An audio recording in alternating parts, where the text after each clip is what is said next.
الحمدللہ وحدہ لا شریک لہ والصلاۃ والسلام علی من لا نبی بعد۔ روزے کے دوران اگر کسی مریض کو خون دینے کی ضرورت پڑ جائے تو خون دینا جائز ہے۔ روزے دار اپنا خون دے اور نکلوائے مریض کے لیے، اس سے روزہ نہیں ٹوٹے گا۔ ہاں البتہ اتنا زیادہ خون نہ دے کہ جس سے کمزوری واقع ہو اور روزہ رکھنا مشکل ہو جائے۔ اگر روزے کے دوران روزے دار کو خون لگوانے کی ضرورت پیش آ جائے تو خون لگوا سکتے ہیں، اس سے روزہ نہیں ٹوٹے گا۔ اور روزہ کی حالت میں اگر ٹیسٹ کے لیے خون کا نمونہ دینا پڑے، جسے ہم سیمپل کہتے ہیں، تو جائز ہے، روزہ نہیں اس سے ٹوٹے گا۔ اور روزے کی حالت میں ضرورت پڑ جائے تو انجیکشن لگوانا جائز ہے، اس سے روزہ نہیں ٹوٹتا۔ انجیکشن پٹھے یعنی مسل کے اندر لگوائیں تب بھی ٹھیک ہے، انجیکشن رگ یعنی وین کے اندر لگائیں تب بھی ٹھیک ہے، دونوں صورتوں میں روزہ نہیں ٹوٹے گا۔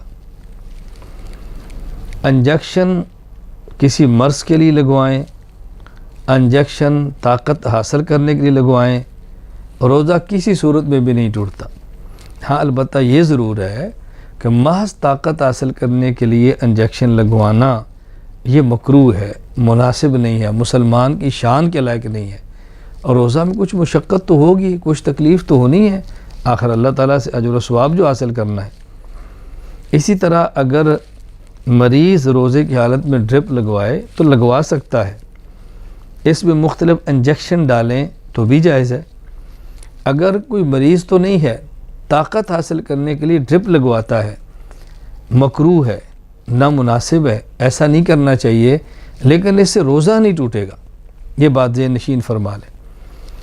سانس کی تکلیف ہو، دمہ کی تکلیف ہو، سانس اور دمے کا مریض روزہ کے دوران انہیلر استعمال کرے تو اس سے روزہ فاسد ہو جائے گا۔